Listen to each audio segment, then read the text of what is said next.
Good afternoon, everybody. My name is Ori. I'm SVP of Sales for Dynamic Yield. It's a pleasure having you here today and listening to my speech. When preparing for this speech, this is the first time that we're doing eTail Asia, so preparing for this speech, I thought we'd do something a little bit different here today, rather than just doing a regular speech or a regular case study. So I split this speech up into two parts. The first part is really practical. It's talking about personalization and showing you some common mistakes and easy wins, and it's literally something that you can take home with you and use it. I'll email the deck later to anyone that wants it. And the second part is I invited Ben Ludigs, that you can see over there. He's going to join us a bit later. Ben is the CRO for Lamoda. Lamoda is one of the leading fashion retailers in the world and one of the most innovative. So he'll do an actual case study of the work we've done in the past 18 months and show some results. So very briefly, Dynamic Yield is one of the leading providers of personalization, optimization, and recommendation solutions for e-tailers worldwide. Working in eight different offices around the world and backed by leading American VCs as well as some media companies. We work with many different customers around the world. You can see a short list there. Customers such as Under Armour, Target, Liverpool Football Club, MakerBot, Lamoda, of course, and some of the other rocket brands. So we're very experienced in the space of personalization, optimization, and recommendation for the eTail industry. And a quick show of hands, just to get you engaged. Which one in the room is a retailer as part of an e-commerce brand? Show of hands. All right, nice turnaround. And out of those, which has a personalization solution deployed already on their site? One. Way to go. So if I were to ask this question in the US, I'd get 90% hands up in the air. If I were to ask this in Europe, I'd get probably 50, 60% up in the air. And that's part of the opportunity that we have here today. And one of the reasons that we are here, e-commerce is booming in Asia, but the technology is a bit lagging behind, and that's the big opportunity. There is still so much more that we can do. So generally, especially all the people that raised their hands, but all of us, we're all in the pixel business. We're all in the real estate business. And at the end of the day, it comes down to a screen and what you show to the individual that's looking at that screen. If you show them something that's good, that's effective, you're gonna generate sales. And if you don't, you're not gonna generate sales. So we're all in the real estate business and in the attention business. You got to drive the attention. And you've got a very short span of time to drive that attention. And what you need to connect between what people are looking for and what you want to say, and that's that sweet spot of relevance. It looks simple, but it's a very challenging task, especially if you've got millions of SKUs or thousands of SKUs. You've got a lot of different promotions. Relevancy is key. And then you have to remember the Pareto. E-commerce has a very aggressive Pareto. About 2 to 3% of your customers generate all of your sales. And the rest of the 97% don't, and that's part of the challenge. That's the big Pareto of e-commerce. And then this is one of my favorite slides. So on the left is your advertising technology. That's your Tesla. Here in the region as well. That's your retargeting solutions. That's Google, GDN, or DBM. That's the high-end targeting that you're paying so much money for to get that very well-targeted user to your site. And then on the right is what your CMS usually looks like. You paid all that money to get targeted traffic into your site, and then you give them non-targeted static experience, which looks exactly that way. And one of our targets is turning this into a full Tesla, Maserati, Ferrari, or Jaguar, for that matter. So let's dive in, and I'll do this very quickly, and if I don't have enough time, then I'll just email the deck to anybody that wants. And we also have a demo back there in the room, so you can come in and you can see it. We don't have to do that today, and I'll leave enough room for Ben to talk about his stuff. So the common mistakes of e-commerce, there's quite a few, but the first one I think is treating every customer the same way. So this is an example from Macy's. I buy off of Macy's very often. I'm a male in his 40s, unfortunately, that lives in a warm country, and this is the homepage Macy's gave me. So it's got really nice pink bras, it's got pretty decent red sweaters, and all completely irrelevant to me when they have my purchase history, my past behavior, and I come in through a search campaign searching for something completely different. So that's a miserable fail. When you go down to smaller screen, it's even tougher decisions. You've got less real estate, less pixels, and you have to figure out exactly what you want to show. And Nordstrom failed here completely as well when I came into the site. The second mistake is really over-reliance on your gut feeling. I'm seeing that all over the world. E-commerce marketeers or site owners that say, I know my customers and I know what they want and I have it in my gut. And we heard the previous speaker mention some of the results of A/B testing. And I'm going to say the same. Anything that you don't test, that you leave to your gut feeling, you're just leaving money on the table. So this example, again, very well-known brand. Is that banner that we see on the top the best possible banner that you can show to the user that's coming in? You see those 4 style groups at the top. Do we really need those? Then 858 items in category. Is that even relevant? Look at Google. Do you ever go through 858 listing pages in Google? So that's an example of relying on your gut feeling where you could actually see many times something that's completely different. This is taken off of our platform. So this is some examples of category sorting. What you see on the left is the default sort order for all visitors. And you see that the default sort order that worked absolutely best is when you sort the items from high to low in terms of price. That's what generated the most sales, $2.8 in average for revenue per session. But when you dive deep to the specific audiences, so on the right you see specific audiences, and for that was the worst sort order. So you really need to understand your customers and test things and understand what works and what doesn't, otherwise you're leaving this much money on the table. Same goes for page design. So you can see one design on the left and one design on the right. The difference is, and this is out of our experience, between left and right was 10% in average order value, just in terms of page design. So personalization in general is a 4-step process. It's tracking, so you need to get your analytics right, tracking omni-channel through all channels, then segmentation all the way down to a segment of 1, which is true personalization. Then it's acting based on those segments and learning and vice versa. That's the general process. So I'm going to describe a couple of easy wins right now, and this has quite a few. Again, if anybody wants this, I'll email it to them or come over to our demo stand and we'll show you. So a couple of examples, personalizing category pages. Category pages are one of the best discovery pages there are.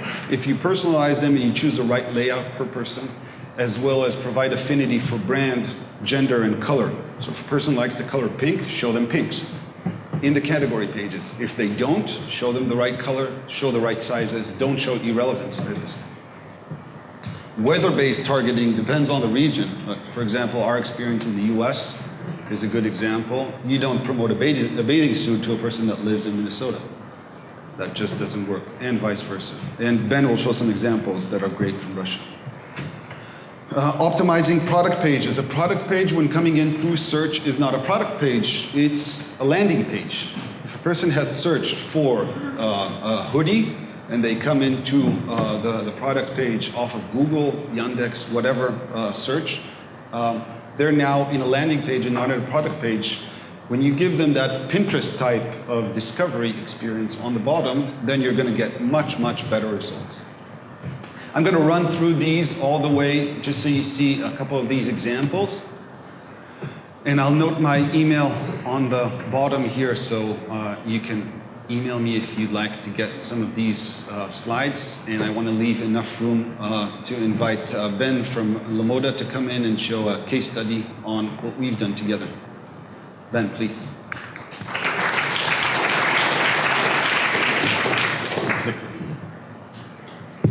Thank you. So I'm trying to catch up here a little bit. Benjamin from Lamoda. Lamoda is the biggest fashion retailer in Russia and the CIS. We are overall operating in 4 different countries. We have about a little bit above 20 million unique visitors every month. Have above 100,000 SKUs online and over 900 international brands. What we have done work together with Dynamic Yield for the past 12 months, a little bit over 12 months by now, and overall I want to give you a sense of the scale that we have achieved over a short period of time. Overall we have created over 160 microsegments, we call them, which are segments we defined and that are available for our merchandisers to target on. 160 is a lot, that is actually evolving every day. Some of them gets thrown to the trash, some of them gets added on. Basically, it's an ongoing process of optimization, kind of you would do with your marketing campaigns. Yeah? So we try something out, we see if it works, and we scale. If it doesn't work out, we can kick them away. Then a couple of examples from rather a broad targeting down to a very specific targeting. What we do, Ori has already mentioned it, is weather-based targeting, which is Russia is a big country where there's snow on one side of the country, there will be sun on the other hand. So what we are automatically able to do is, based on the weather, we will change the banner. So once it rains, it will automatically change, and that is basically per region. So you just define as many regions as you want, you have a weather feed in there, and then you will be able to target them. The ease of use of the platform is very good. Yeah, we have actually one person managing the whole platform, working with these 160 microsegments. You just define what you want to target, you select the weather, and it goes live. Next one is a personalized homepage banners based on past behavior. What we were able to do is we were uploading our CRM data into the system, so we were not only able to target based on live data or the on-site behavior, we were also able to target based on what the user potentially bought historically. Dynamic Yield has helped us to define affinities of a particular user to features of a product. So for example, the color affinity, so this banner, which started out as a brand, once we have identified the customer, it could change the color towards his favorite color, or it could run a certain campaign that we want him to go to. Yeah, there should always be a fallback where you go to back. Next one is segment-specific coupons at critical micro moments. This is the key, and I think this is the most important tool we have at hand. Basically, if we think about the customer journey throughout our page, we picture it as a decision tree, and we have picked certain moments within that decision tree until he drops out the page or makes a purchase where we want to influence him. This can be very native looking or via coupon on the product page. And we try to influence him towards a behavior that is beneficial for us. Very subtle, we don't want to destroy his experience by bombing him with buy, but we have identified certain moments where we do that. That could be on the product page, for example, if he has already 2,000 rubles in his basket, but we know that he should have 3,000 in his basket, because that's when we hit our profitability, for example, or the order value is beneficial for us. So we will shoot certain campaigns that are most likely increase his order value. So for example, buy another 1,000 rubles and you will get 20% off, for example. It doesn't always have to be a coupon, but that is very effective. Next, to the result. What we have seen a 13% uplift in average order value. Well, that is one of the main targets we have most of the time, and a 25% increase in revenue per session. So it also increases, let's say, the overall revenue for the users and the conversion rate. Go to the next page. Ease of use. Again, you upload your visuals, your designers can just upload it in there, then it's available for your merchandisers, they set the rules, and then you can run it. This is a matter of minutes. Next one is what we wanted to do is, especially for products that were not that well selling, we wanted to increase the sellout or the revenue made by that product without giving additional coupons, because coupons are really expensive. So what we were thinking about is, why don't we show the positive experience that past customers have, and we're able to automatically select the best reviews and the most well-formulated reviews to be shown to a customer after a certain period of time. So what we decide is if a customer is undecided about a certain product, automatically after a certain period of time, which you can define freely, we will show a review pushing him to make an additional sale, which increases the conversion rate. And again, it's very easy to use. Everything is already set up. Get familiar with the interface, and you have it set up in minutes. Then a very critical moment, the checkout page, when the customer is almost ready to make the purchase, actually a moment where everybody would tell you, okay, leave him alone, let him enter his email address, his details, and he should make the purchase. But we were very focused on profitability in this case. So a lot of customers who are at this stage, we would like to upsell.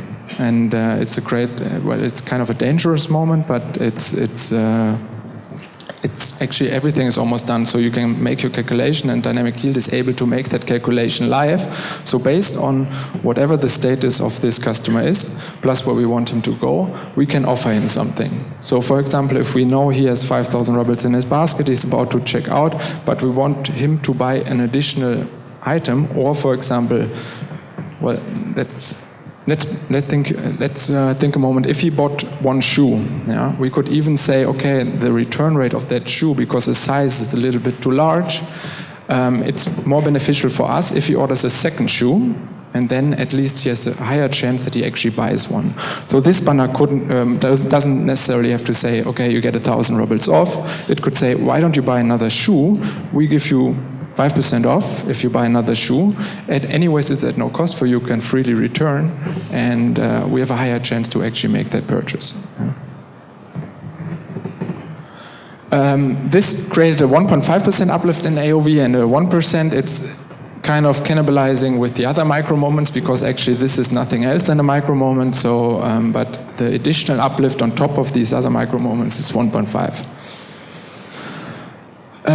Then last point, what we do is based on the affinity and the segments we identified, we actually are able to do personalized landing pages on the fly. So we have this user coming to our page, we have identified her as having a high affinity to purple colors, as well as herself being very price sensitive. So what we do, we will, Dynamic Yield will put out a banner that will land to a landing page that looks very purple and is sorted by price. So this and this runs automatically. Yeah? You give them the product feed, you set the rules again in a very easy interface, and off you go. So what do we believe in at Lamoda? We believe that personalization based on on-site behavior is maximizing your lifetime value. And that Dynamic Yield is giving you the tools to do that, and it's giving the tools to the right people. The ease of use is very important, because you actually have, in order to operate at scale with 20 plus million visitors per month, you have to find an easy way to personalize. Yeah? You have to find ways to start and then scale it up, and that's the platform providing us very well. In terms of what we achieved with Dynamic Yield over the past 12 months. Overall, we saw 26 times return on investment. Yeah? So whatever the platform costs us, plus whatever we spend on our side for developing or product management on the other side, our merchandisers, with a 26% return. That equals $11 million on additional revenue that we made via their platform. That is A/B tested with significancy well above levels that we are confident with. Overall, we made 5 million additional revenue in the first 90 days alone. So it's really easy to set up. Your teams can start right away after a short period of implementation and setting up those micro segments, but then it's basically good to go.